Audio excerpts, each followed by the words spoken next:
Sports Office is special today because we have a full house. Lawrence Gilligan's always here with us to my right here. But let's start with our guest now.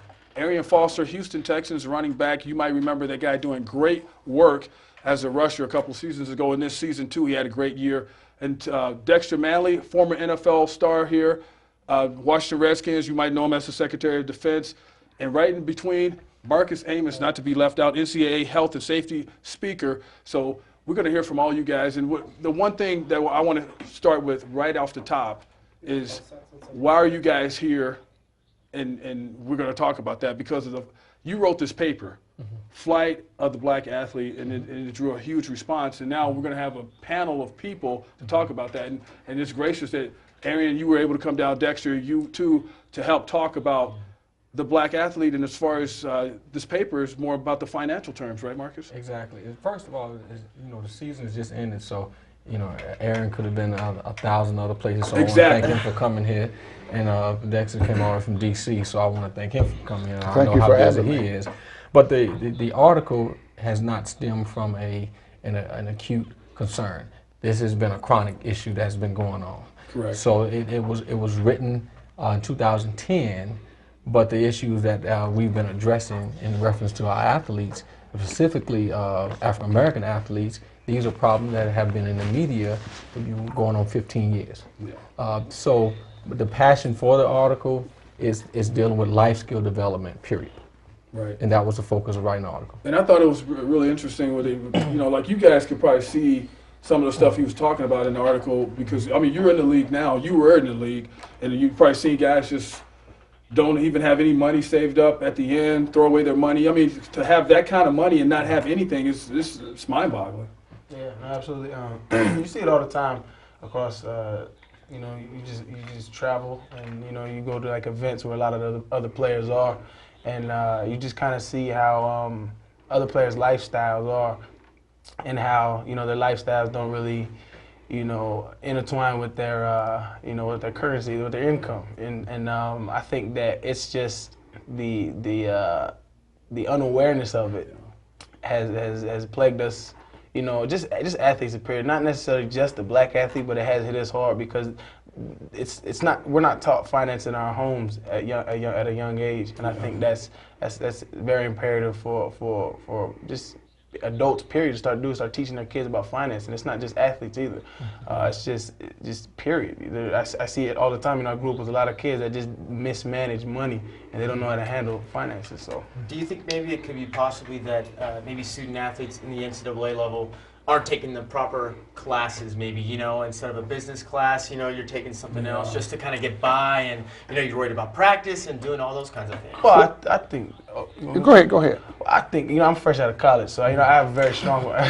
philosophy major, right? Yeah, I have a very strong opinion about the NCAA, and I think they're crooks. Just be quite honest with you, man. And they don't care about what you learn. They care about how much revenue that you can generate for them. And a simple factoid for you is, I played at University of Tennessee, one of the biggest prestigious programs in the country, and we went 5-6 a year. My redshirt freshman year, we went 5-6. But that year we had more academic All-Americans and academic honor roll people than Vanderbilt, but our coaches got fired.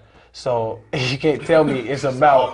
You can't tell me don't put the student before the athlete, because it's nonsense, And it's a business, and like they make so much money off of those athletes, and they in turn say you're getting your education, but they don't really educate the players on what they really need to be learning. Like you can get a degree, but I mean, let's be honest. In today's society, what is a bachelor's degree going to get you?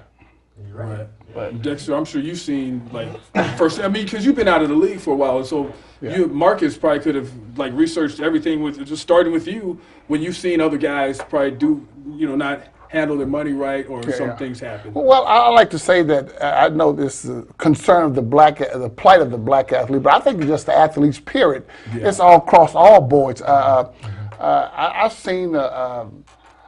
Just currently, there's some athletes, I'm not going to call in the names, right. Guys just take it for $17 million, but he has someone to sort of lift him up. Mm-hmm. Now he's running the football organization. I can go on and on with so many guys but it's so magnified when it's I don't use African American. I say it when it's a black guy, a black American. Yeah. It's more magnified. Simple reason, I don't know why, but it is. But when I was coming along, I talk about my experience. I came to the league in 1981, and it wasn't a whole lot of money, but it was good money. But when we won the first Super Bowl, I got a big pay raise. So I'm thinking now I can go on the splurge. But I see, not necessarily that my counterparts, but my colleagues, the white guys they were driving trucks and blue jeans and T-shirts. I saw my other teammates, they got to go get custom-made suits and drive $60,000, $70,000 cars, and the white guys was driving pickup trucks, and these guys was driving $70,000, $80,000 cars, making probably $200,000, $300,000. So I think, but I learned the lesson. I sort of caught grip quick because I'm thinking. And I remember when I alluded to, I got a pay raise. We won the first Super Bowl. I went from like my first year, I was like 75,000. Right. We beat the Miami Dolphins, and I went to 225. But then I see a guy like Joe Theismann and John Riggins driving pickup trucks, but I'm going to get me a 745. That's what the problem is. Yeah. I was mismanaging my money because then a guy like Rick Walker takes me to D.C. I got to go get custom-made suits. Couldn't just get the suit off the rack. No. Couldn't do it. I don't think I can get a suit off the rack now either, man.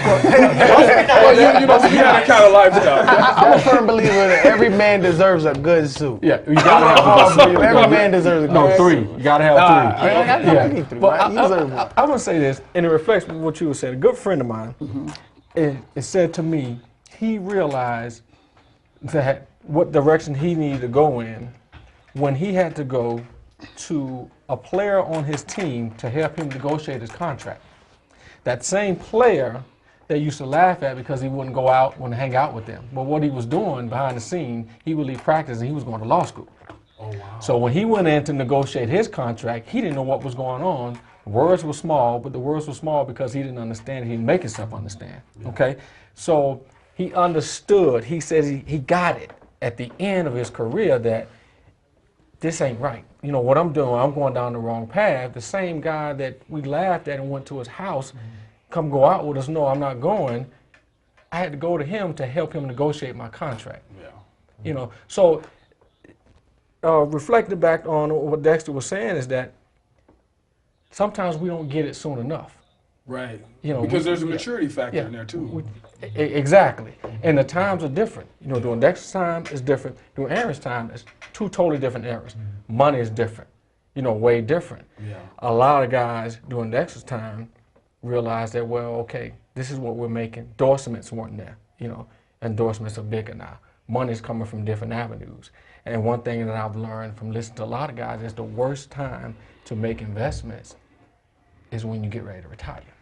Right. You make investments while you're young because if it goes belly up, your body is your tool to make your money. You have enough time to recoup that money that you've lost. And a lot of guys said that that's what they did. Right. They waited late in their careers, made big investments.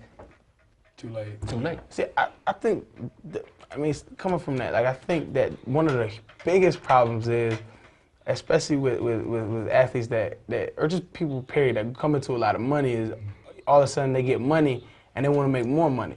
Like, you already hit the home run. Like, if you make, I call it the lottery. That's what you did. You already hit the lottery. So people take their lottery winnings and try to grow that. Like, this greed. Like, I make my base salary is like $500,000. I'm not investing anything. I'm already in the top 5% of this country in income. Why would I try to capitalize off of that? Like, people don't teach people to save anymore. Like, nobody. Like, it's about saving. Yeah. Like I'm one of the lowest paid players in the NFL. But not for long. Well, let's hope so. But my daughter's first 2 years of college tuition is paid for. And I live a good lifestyle. Like, I have the same car I did when I was on the practice squad. But you're not living beyond your means. Yeah. And that's our problem. That's the problem. And not our. And I see where you come from, Aaron. You say not just a black athlete, and I see where you come from when you say it. But and I don't want to jump the gun because we talked about some questions about in some the stuff panel. about it. But one thing we feed the media, and nothing against you guys in here. Yeah. But when we say not just a black athlete, because that's what we see on TV. Those are the people that you guys are interviewing, and those guys succumb to that. I'm waiting for the day to hear some athlete say, none of your business. You know what I mean? But Right. when we succumb to financial problems, those are the individuals that we see on TV. They're white players that have financial problems, but they don't get interviewed, you see. So in the basis of writing this article, I'm looking at our youth to say, well, since these are the individuals that we see, let's target it. Yeah.